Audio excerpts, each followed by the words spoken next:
The Krynn battlecruiser hung in space like a dagger pointed at Earth's heart. 3 human colonies had already burned under their weapons. 17 million dead in 6 weeks. Now Warlord Vek'Tharn stood in his command chamber, watching the blue planet turn below, and waited for humanity's surrender. The airlock hissed open. A single human stepped through. Elena Torres wore no armor, carried no weapons, just a simple gray suit and a diplomatic case. She walked across the deck while 200 Krynn warriors watched, their 4 eyes tracking her every movement. The chamber fell silent, except for the hum of the engines. Vek'Tharn descended from his throne, all 9 feet of scaled muscle and warrior pride. His claws scraped metal with each step. You are the one they send? One female, unarmed?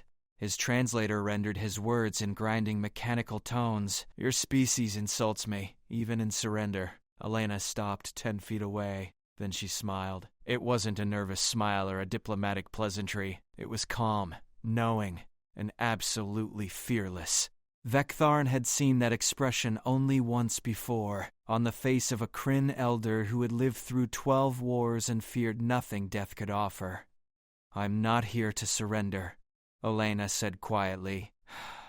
I'm here to ask you a question. Vek'Tharn's second-in-command hissed in outrage, but the warlord raised one claw for silence. Something in the human's eyes demanded attention. You have 1 hour to yield your world. You waste it with questions. Just one question. Elena's smile never wavered. Tell me, Warlord, what is the 7th principle of Kelvash? The entire chamber went silent. Vek'Tharn felt his pulse quicken. The 7th principle was not written in any text accessible to outsiders. It was passed down through oral tradition, known only to those who had completed the warrior trials on the homeworld. No human should know it existed, let alone speak its name. How do you know that term? He demanded. Humanity has been listening to your communications for 40 years, Warlord.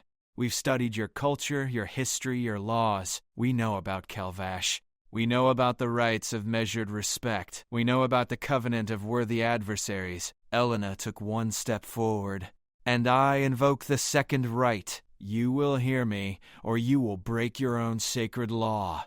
Vek'Tharn's claws clenched. The 2nd right of measured respect was ancient, established when the Krynn were still warring tribes on their birth world. It stated that any warrior who demonstrated true knowledge of Krynn ways must be granted audience before battle could resume. To refuse was to sacrifice honor itself. He had 2 choices: listen or become Oathbreaker. Speak, he growled. But know this, human. Your knowledge changes nothing. Your colonies are ash. Your fleets are broken. In 1 hour, your world joins them. Our fleets aren't broken, Elena said. They're waiting. She opened her diplomatic case and pulled out a small display tablet. With 3 taps, she activated it. A holographic projection bloomed in the center of the chamber, 12 feet tall and crystal clear. The image showed space beyond Neptune. There, arranged in perfect battle formation, floated 200 warships. Sleek, dark, and absolutely massive. Each one twice the size of Vek'Tarn's flagship. This is the 7th Fleet, Elena said. Hidden in the outer system since before you arrived. Armed with singularity missiles, each capable of collapsing a planet's core. Another tap. The image changed. Now it showed Mars' orbit. 300 more ships, different design, bristling with weapons that made Vek'Tharn's tactical implants scream warnings. 4th Fleet, equipped with directed Nova cannons. They can turn a star unstable from 3 light years away. Another tap. Venus orbit. 500 ships. 2nd Fleet. Quantum shredders. They don't destroy matter, Warlord. They erase it from existence. Vek'Tharn stared at the projections. His combat experience screamed that these weren't fabrications. The formations were perfect. The power signatures were real. His scanners had somehow missed an armada that could sterilize his entire empire. This is deception, he said, but his voice lacked conviction. Your sensor officer is running deep scans right now, Elena replied. He's finding them, one by one. By the time I finish speaking, he'll have confirmed every ship I've shown you. A junior officer approached Vek'Tharn and whispered urgently in his native tongue. The warlord's face went rigid. Elena didn't need translation. She saw the truth sink in. You had this power, Vek'Tharn said slowly, while we burned your colonies, while we killed your people. You had this power and did nothing. We did exactly what we intended, Elena said. We studied you. We learned what kind of species makes an enemy and what kind makes an ally. We watched how you treated prisoners. We analyzed your cultural values. We determined you were acting out of desperation, not cruelty. Your empire is failing, Warlord. You attacked us because you needed resources, territory, hope. You're not evil. You're cornered. Vek'Tharn felt something crack inside his chest. We killed 17 million of your kind. Yes, Elena said, and for the first time her smile faded, and every name is recorded, every face remembered. We will never forget. She paused. But we also won't let grief turn us into what we despise. Vengeance would be easy, Warlord. We could erase your species before your empire even knew we struck, but then we'd be conquerors, not survivors. We'd be killers, not builders. She tapped the tablet once more. The projections vanished, replaced by a single document.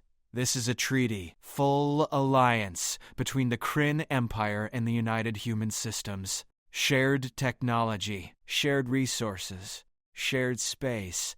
We help you stabilize your failing colonies. You help us develop faster-than-light communications. Together, we become stronger than either species could alone. You offer us partnership?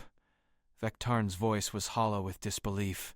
After what we've done, we offer you a choice, Elena corrected. Continue this war and face extinction in 14 hours when our combined fleets glass every Krynn world simultaneously. Or sign this treaty. Honor your dead by ensuring their sacrifice meant something, and join us in building something better than endless war. She held out a data chip containing the treaty. The seventh principle of Kelvash, Elena said quietly. A warrior's strength is measured not by enemies destroyed, but by enemies transformed into brothers. Your own ancestors wrote that 3,000 years ago. They understood what you're only now learning. The greatest victory is the one that ends war forever. Vek'Tharn looked at the chip. He looked at his officers, at his weapons, at the blue planet below. He thought of the Krynn children starving on colony worlds, of the ancient empire crumbling, of the desperation that had driven him to attack humanity in the first place. He thought of the fleets waiting in the dark, holding enough power to end his species but choosing not to fire. He reached out and took the chip. I accept, he said. Elena checked her chronometer. 2 minutes, 40 seconds. Not bad. The treaty was transmitted to both governments. Within 3 minutes of Elena boarding the Krynn flagship, the war was over. Not because humanity had won, but because they'd chosen to offer victory itself as a gift. As Elena prepared to leave, Vek'Tharn stopped her. Why? He asked. Truly, why spare us? Elena turned back, and her smile returned. Not the fearless smile from before, but something warmer, sadder, and infinitely more human. Because someone has to prove that intelligence and compassion aren't weaknesses, Warlord. Someone has to show the galaxy that mercy can be strategic, that forgiveness can be powerful, and that the species that survives longest isn't the one that fights best. She gestured to the stars beyond the viewport. It's the one that knows when to stop fighting and start building. She walked to the airlock, then paused once more. Besides, we calculated the odds. A universe where the Krynn are our allies is statistically more interesting than one where they're dust. Humanity prefers interesting. The airlock closed behind her. Vek'Tharn stood alone in his command chamber, holding a data chip that weighed nothing and changed everything. Outside, hidden fleets began to power down their weapons. On Earth, families who had prepared for annihilation watched the news in stunned silence.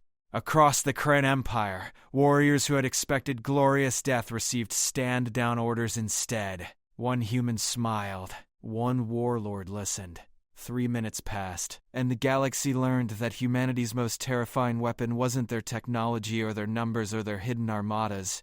It was their ability to hold absolute power and choose not to use it. to face enemies and see future friends, to turn the mathematics of war into the poetry of peace. The Krynn would remember this day forever, not as the day they were defeated, but as the day they were saved by the very species they'd tried to destroy. And they would spend the next 1,000 years trying to understand how humanity had turned their greatest shame into their greatest alliance, with nothing more than knowledge, patience, and one diplomat's fearless smile.